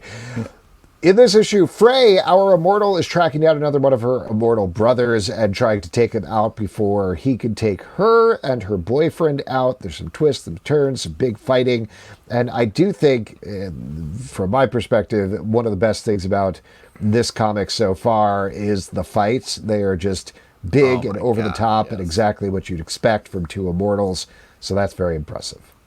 Yeah, this is a ton of fun, great action, badass lady with two axes. I mean, this is cool as shit. She kicks a ton of ass. Tons of interesting twists and turns. Who do you trust? Fun last panel reveal. Yeah, I cannot wait to the next issue. Also, really enjoyed this. Has like a John Wick movie energy. Yeah, the pace of it is really impressive. And here we go. Green Arrow number 16 from DC Comics, written by Joshua Williams and Perfect. art by Sean Isaacs and Amin K. Nahulpin. In this issue, Ollie is back together with the whole Arrow family to take down Bright, who has threatened to kill several of their members. And what follows is a knockdown, drag-out fight with Bright as we discover Bright's origin. And by the end, there's some twists and turns that gutted Pete and made him very angry. Damn right. I don't know if you want to let me get right into it or if you guys want to get your opinions out there. But, yeah, this issue sucks so bad. I mean, because first off, Ollie shows up and then they're, like, listening to him. Like, they didn't just get betrayed by him. And then he suckers them again. And, yeah, and then there's, like, you know, he's talking with a Black Canary, and then she's like, I love you. And I was like, what the fuck are you talking about? This guy is like literally betraying your whole family, and you're going to just say that to him? I was so angry at this comic. I hate yelling at my comics, but I did a lot of it. And yeah, this just makes no sense. And there's no way he can come back from this. There's no fucking way. Wow. Pete is literally taking the bait on this one. I really like this. I like seeing Ollie. If there's one thing that Oliver Queen does is stick to his convictions. And in this issue, we have a great moment where he's called a fascist by his family members, something that would cut him to his core as this sort of dyed-in-the-wool liberal that Green Arrow, Oliver Queen always has been. So, like, I think this position is one of the more interesting parts of Absolute Power, an event that I really love, and I'm very excited to see what happens going forward, because this issue surprises multiple times with the way it happens, and a hugely emotional scene at the end between him and Black Canary. Loved it. Great art also. I'm going to agree with Justin here. I understand where you're coming from, Pete, but I thought this was really, really well done. And like we're saying, we don't know what he is up to. Black Canary even tells him in the issue, like, I know what you're doing here. You were doing a thing that you think only you can do, but just bring us in. Be part of the family. And that's what Joshua Williamson has been driving in on this whole run is... He started alone. His origin started him alone on an island, and ultimately he built up this family. But why is he leaving them again? Why is he going away? That's something we don't know. We don't know that information. And I think once we do find out that information, it's not just going to be a gut punch, but it's also probably going to lead to a revelation for Oliver Queen as well. What I don't understand, guys, and you guys are both married. Let's say you guys went on a family vacation, and then your wife just kicked you in the dick and ran away and left you there, and then you had to like figure out like, okay, now I have to get my family home from this vacation without them. And then you get home, and then like a couple weeks later, they come back and they're like, hey, sorry about that. Crazy thing happened, and then told you a story. Like, I don't care what they would say. It's not something you do to a family. You can't. Sorry, just Pete, have do you that been to watching my life? You're describing my last week exactly. What's happening here? We were doing just some Violator clown stuff, and that's absolutely normal. I learned it by watching Alex. When my wife kicks me in the nuts, is it like a normal human kick in the nuts, or does it make like a cartoon type sound? And No, like, cartoon, "Wee!" no. It's a real kick in the like okay. you fall to the ground in pain. Okay. And then I do have I my talk wife in shout, like a "I'm-" hilarious... Oh yeah, go ahead. No, do your thing. I have my wife shout, "I'm Pete LePage" when she does it. Is that weird? No. Is that weird? Makes a lot of sense. I don't know how to answer that one. Why don't we move on? And Chasm, Curse of Cain, number 2 from Marvel, written by Steve Fox, art by Andrea Barcardo. We've got some weird stuff going on with Ben Reilly. Somebody has hijacked his mind, which we find out a lot more about in this issue. Meanwhile, Cain is hot on his trail and being confused with him wherever he goes, because they're all Spider-Men is basically what's going on here. Plus, there's Vermin has merged with something else, and there's a lot of other things going on with a lot of other characters. This is a busy issue. Busy. I really like the cover. Had kind of like a cool lock and key head feel to it. Oh yes, Pete. That I liked. I think this is really cool. I like this a lot. Hallows Eve tries to find out what's wrong with the Scarlet Spider, and she goes too deep and is now in trouble. But fun-ish, fantastic art. I'm very intrigued by the story, and I can't wait to see what happens next. This comic has great Halloween energy, but it does also have the energy of like when some of your friends hang out without you and you're like, what are they talking about? They don't even know each other. Because it's all of Spider-Man's like bros and whatnot hanging out. But the Hallows Eve stuff, Justin. no. People can exist without you. Nope. No. Main character energy. We all have it. Wow. The Hallows Eve stuff here I think is excellent. I just love seeing her. Yeah. I'm just a side character in Pete's life, but you do you, Justin. No, we're all main characters, Alex. You guys are in the main characters in Ithaca, New York, I guess. I guess so. Convert, number 2 from Image Comics, written by John Arcudi, art by Savannah Finlay. And may I say, if you are going to create a comic book series, Google the title first. Because if you Google Convert, you get a bunch of converters and other electronic equipment way first before you get to this comic. You got to search for Convert Comic or Convert Image Comics. Dude, you or have to something do like that with a lot of things. You have to. I know you got to do that with comic in everything. there. All I'm saying is like, try to come up with a title that's a little more searchable. That's all, and that's why this book sucks. Oh my god. No, I'm kidding. Wow, This what is a actually takedown. really good. It's about a guy who is trapped on an alien planet. He has met a alien race there who slowly brings him into the fold, though there's some ominous things potentially happening in the background. Gorgeous art in this book by Savannah Finlay. Yes. Just weird, dreamlike alien landscapes, even beyond the fact even beyond when our main character is hallucinating. I don't know. This is very cool. I'm very into it. I agree. This is really tripped out and amazing art. Cool love story about different cultures. The Storm Wolves were so cool, and it was I was sad to see them murdered all the time. But this kicks ass, and I can't wait for the next issue. On the side of the Storm Wolves, I compared the first issue of There's this Storm to Scat. Wolves. I mean, how cool is that? Sorry, Justin, I mean to cut you off there. No, I hear you, man. I love storms and I love wolves, and I would love to be eaten by one or both of those things. But what I like about this issue, I said last time, it reminds me of the animated television program Scavenger's Reign. It continues to feel like that. If you were a fan of that show that seems like it's not coming back, I think this is a great sort of stopgap to fill your heart in its absence.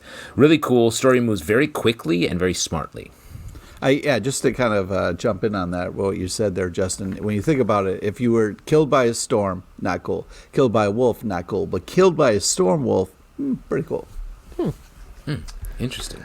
I think we have the plot of our next Twisters movie. The Flash, number 13 from DC Comics, written by Simon Spurrier, art by Ramon Perez.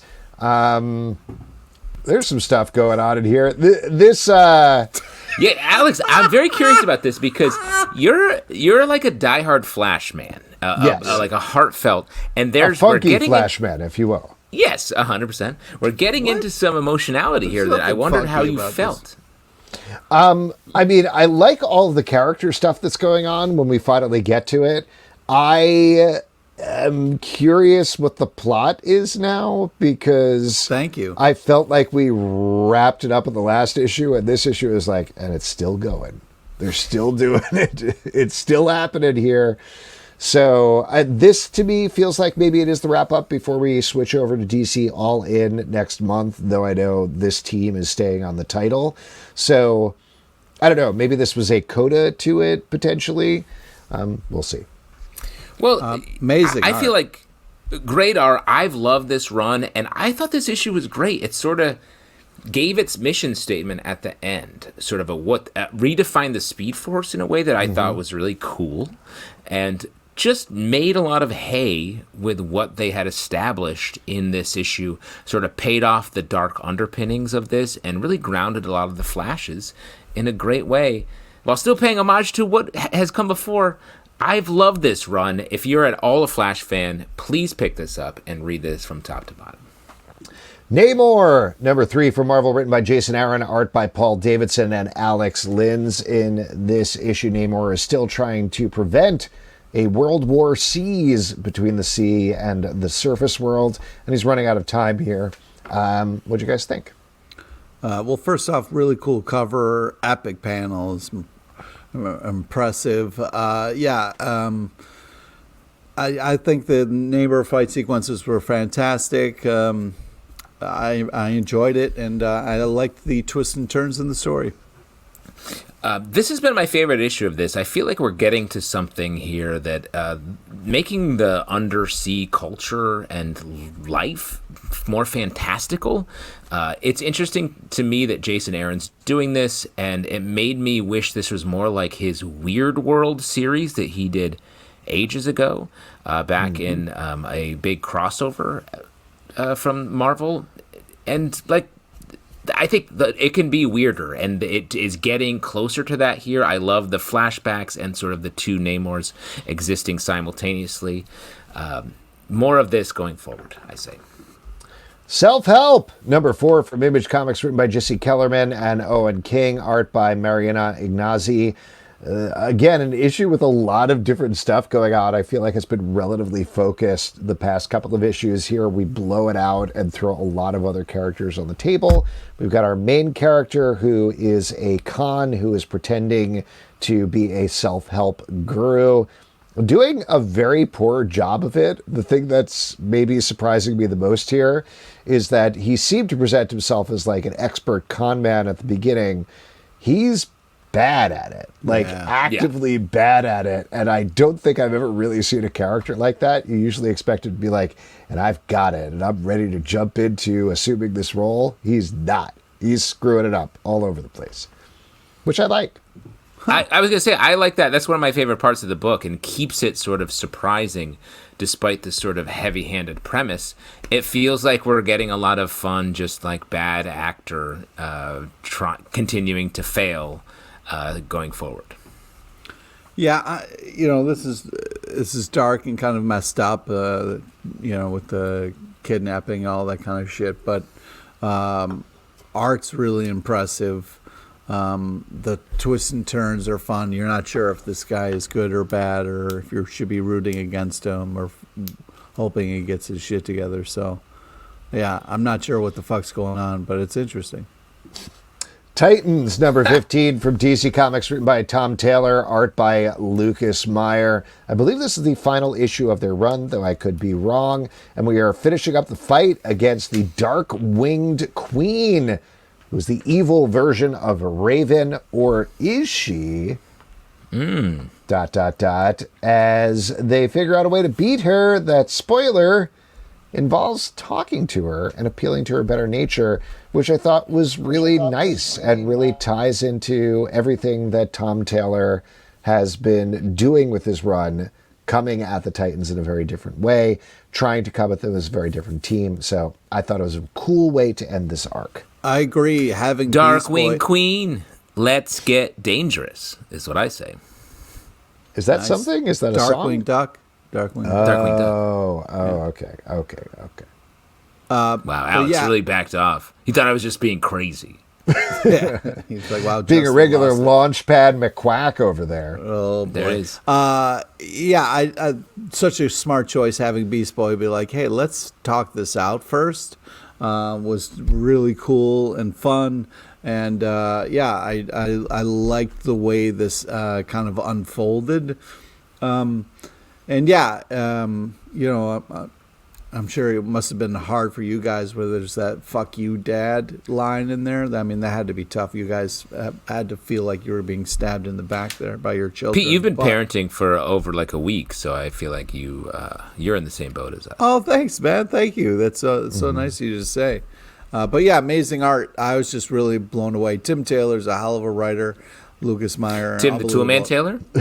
Nope, not that. Nope, not that one. Yeah, he's not a great writer, but I respect his politics. Oof, guy. Yes, I respect his conviction overturned when he turned on the drug dealer that sold him the cocaine he got caught having. Please stop. Shouts to that. What I love about Tom Taylor's Shouts run. To cocaine?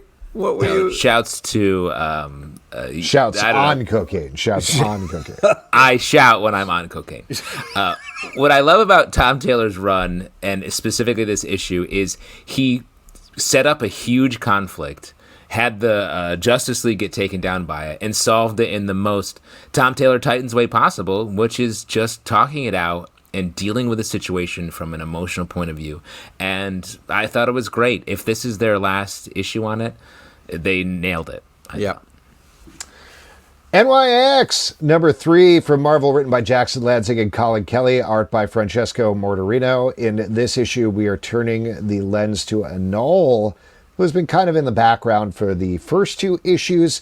He is dealing with his identity in this new post-Krakoa New York, and it brings back one of my favorite part of the X-Men mythos, the Morlocks, in a very different way that really makes sense for everything that's going on. I think this is a very smartly written book with some good twists and turns with all of the characters. It's doing a great job of slowly digging into its cast, and just very fun Miss Marvel stuff throughout. Yeah, Kamala is so great in this issue. Yeah, and I mean, that's the hardest thing about living in New York City is you want to go down in the sewers and be like, "Yo, Morlocks, what's up?" But I agree. This is just a fantastic issue, really exploring some great ideas and cool. Train me in your ways, giant rat. I always say as a New Yorker. And fantastic art, very cool cover. I feel like this issue has sort of set this series up in a way to really move. So I hope it's more like this issue going forward. The previous issue felt a little scattershot. Now it seems to have a focus. Interesting. Stand Still, #2 from Image Comics, written by Lee Lowridge, art by Andrew Robinson. This is about a mysterious government device that can stop time, and an absolute maniac gets his hands on it, so the government has to scramble to build another one to go after him. I've got a little note for this book. Again, this is a terrible comment, but I couldn't stop thinking about this the entire time I was reading it because this is so propulsive. The art's great. I think the writing's great. I'm having a blast reading this very dark, Garth Ennis-ish sci-fi tale that's hyper-violent, but again, very smartly written. But the fact that we spent most of this issue with the government being like, I think he's got the device, we should really build another one. And be like, I don't know if we should build another one. And being like, no, we should.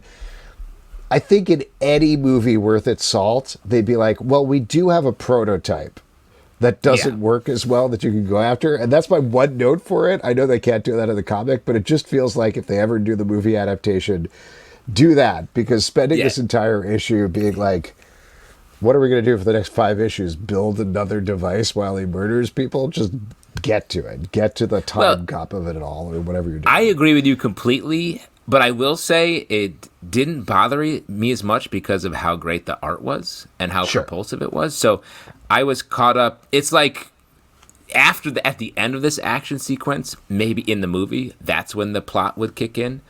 But as far as my enjoyment of this issue, I was like, all right, that was a cool bunch of stuff and smashing and shooting that happened. For a second, I thought me and Alex had this same idea where it was like the problem that I had was they put a Porsche on the cover, and then the car that he's driving in the fucking comic is not a fucking Porsche. So, like, what the fuck are we even doing? Yeah. What world would that have been a problem that I had? Well, you always, like, if there's, like, a title and then the title doesn't match the actual story of what's going on, that really throws you off. And here on the cover, we have something that doesn't match. Okay, all right, sure, that's fair. It's just I don't know what cars are. I don't know what different cars are. I don't see them. So. Yeah, but it's not even the same car. You can see that they have put one car on the cover and then the car in the inside. I don't see cars, man. I'm not that kind of person, you know. Yeah, the only thing you guys all have cars look the same to me. The only thing you guys have in common is meeting at Pink's Burger car accident in Ithaca and having a great fucking meetup then. That's crazy. I would never meet anybody at Pink's Burger car accident. That place was a hellhole. How about Manos? Speaking Absolutely. of I would 100% go to Manos. Get some Natty Ice. See? Oh, boy. All right. X-Force number 3 from Marvel, written by Jeffrey Thorne, art by Marcus Toe. We have our team led by Forge, is trying to stop fractures, big threats to the world. And this one turns out kind of, but not exactly, to be Nucleo, an enormous growing man. We don't actually know what the fracture is yet, but we continue to explore this team here. I am intrigued by this title, but I think a lot is going to depend on answers we get in terms of what the fractures are really, as Betsy and Rachel sort of speculate in this issue, who Tank is, why Forge put this team together, all of that stuff. It's the... oh, go ahead. Just a question about the whole Tank. There's a mystery here. Tank's ideas, who he is purposefully obscured from us. But he has robot voice in the way his word balloons are. So are we saying he's a robot, or are we saying his voice is being modulated? I think it could be either. Like Betsy and Rachel talk about that as well. They're like, what do you think he is? Probably a robot Forge built. So that means, from the reader perspective, it's not a robot that Forge built. It's something else. Yeah. We had a bunch of talk in our Patreon Slack about it, and I apologize. I'm forgetting who speculated about this, but somebody was speculating that perhaps it's wrong. Oh, it wasn't Scheuchler. Might have been Ben, who was that it was wrong slide, potentially, because in the previous issue, when they all turned into like medieval fantasy versions of themselves, Tank turned into a big rock man. So possibly. That could be, that feels like the more esoteric pick. The one, Colossus is sort of the even money. It would be on him. I had pitched Strong Guy, but Strong Guy is in the Dazzler series, if I'm correct. So it's not him. I don't know. I think it's someone more obvious than Wrong Slide. I agree. I just wanted to say that, anytime you put a new team together, it seems like they always have to go attack a golden baby who's just trying to live its best life, and it's just like, man, I've seen this trope so many times, enough with the golden child, you know what I mean? It's always on Pete to identify with the giant nude golden baby in any comic. I believe Pete is making reference to the Eddie Murphy movie of the same name. Is that? No, I just said Golden Child at the end. No, I just okay. Thought it was kind of a weird. Man, I loved that movie when I was growing up. I don't know if it holds up though. I don't think it does. But I can't imagine it. I Want the Knife was. I watched that so many times. I thought it was so funny. Yeah. All right, Zatanna, Bring Down the House, number 4 from DC Comics, written by Mariko Tamaki, art by Javier Rodriguez. In this issue, we are getting Zatanna hanging out with Constantine. This is a Black Label book, so it takes place in a different continuity, but Zatanna has been rejecting her magical heritage this entire series, and due to some surprising information from Constantine about their past together, she starts to finally embrace it by the end here. This series continues to be utterly fantastic. The stuff with Constantine and Zatanna, for maybe the first time, really felt appropriate to me in terms of the romance. Like, they aged down Constantine a little bit, so it feels a little more equal standing with the two of them. So I thought that was really good. All the magical stuff is really good. The way they roll out the information, the plot is really good. And Javier Rodriguez's art is stunning throughout. Come on. That's what we're here for. This is this is super tight bananas here. I mean, this is just worth it for the art alone. This is epic. This is beautiful. It's tripped out and magical. It's just I was just blown away by this comic. Justin likes to talk about tight packages, great packages, impressive packages. This is all that in one here. I mean, this is just I'm really happy this issue kind of really kicks things into motion. We had all these kind of like disparate ideas and kind of craziness going on. This all starts to click, and the bunnies start to make sense. The bunny lady, yeah, this is just such a blast. And that's Usagi Yojimbo, Pete. You should know that. Yeah. Thanks for saying all the catchphrases. I really like this. The art's great, and the romance going on with Constantine and Zatanna is sweet. You like it, Pete? You're a Constantine guy. Yeah. You think it's cool? I do. Nice. Sweet. Phoenix, number 3 for Marvel, written by Stephanie Phillips, art by Alessandro Miracolo. In this issue, we have Phoenix going up against the Black Order in space with, what's his name, Corsair by her side. He wants something. She's going to help him get it, kind of. There you go. That's the issue. That's what happens in it. That is what happens. Corsair, it's crazy that Corsair is Cyclops' father. Doesn't really track, both because he's basically his same age. In fact, Scott Summers feels older than Corsair in a lot of ways. So I don't know how that all works. But Phoenix here, it's interesting the way this series is sort of spinning out, where it's just her encountering every space person. In this issue, the Black Order and some various Asgard things. What I really want from this is a much more psychedelic journey for Jean Grey to go on. Sort of like there's a Silver Surfer series from years ago where it's about him sort of exploring identity and self and sort of cosmic understanding. That's what I want this to be, and it's something completely different.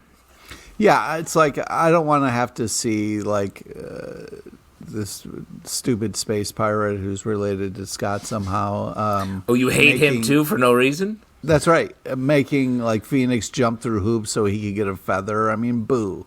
You know what I mean? I want her to explore and be moved by the universe and see other things and kind of like become a better person. So yeah, but maybe it'll get there. But right now it's just like, she's like, oh, this guy's like related to Scott somehow, and I got to do this because I, for some stupid reason, love Scott. So, oh my God! All right, why don't we move on? Talk about Old Dog Operations, number 1 from Image Comics, written by Declan Shalvey, P.J. Holden, Rory McConville, Sume Kesgin, Leonardo Romero, Alex Packnadal, and Charles Scholl. Art by Declan Shalvey, John McCrae, Mateus Bergara, David O'Sullivan, Sume Kesgin, Luke Sparrow, Triona Farrell, Chris Sprouse, and Gavin Guidry. If you've never picked up Old Dog before, it is a absolutely wild spy series by Declan Shalvey about a dude who, in the simplest possible terms, was a spy back in the day through a series of circumstances, ended up in another timeline much older after being in a coma, and also he is a horrible goop monster at the same time. It's bananas. Do not miss it. Go pick up the series. But this is telling several canonical stories from throughout the character's history, from various authors, various artists, as well as Declan Shalvey weaving in stuff as well. I thought this was phenomenal. Every single story here was great across the board. And I love the fact that per what Declan is doing with Old Dog, a lot of these stories are just like, well, you're in the middle of the story, and the end of the story is also the middle of the story. Yeah. Which I think is cool. Like, it's a very off-putting rhythm, but you don't get that, and it feels very true to what he set up. I agree with you there, and it's all middle. A lot of great artists that, even though different styles, really match, really make a nice grouping of stories here, also known as a package. But I don't know if you're a fan of Old Dog has like Nick Fury energy, a little bit of Punisher, a little bit of just sci-fi meets spy thriller. If any of those things interest you, I would definitely pick up Old Dog. Yeah, this is, just got to jump in on it. It's an impressive collection of stories here, action-packed and weird. Art is just next level, and it's great to see Old Dog. You know what I mean? I'm a fan, so they did a really impressive job with this collection. All right, last but not least, Predator versus Black Panther, #2 from Marvel, written by Benjamin Percy, art by Sean Damian Hill with Jonas Trindad. We are continuing the attack on Wakanda by the Predators, with the Black Panther characters fighting back. We may have lost some of our faves in this issue, potentially, to the Predators, even as the Predators are also dropping like flies. Pete, what'd you think about this one? This is really cool. I mean, Predators attacking Wakanda. I mean, this is what you want when you see the title. I mean, it's a little weird because there's a part where the Dora Milaje, we were like, oh, we just panicked and ran away. And I was like, I don't think the Dora Milaje would do that. But yeah.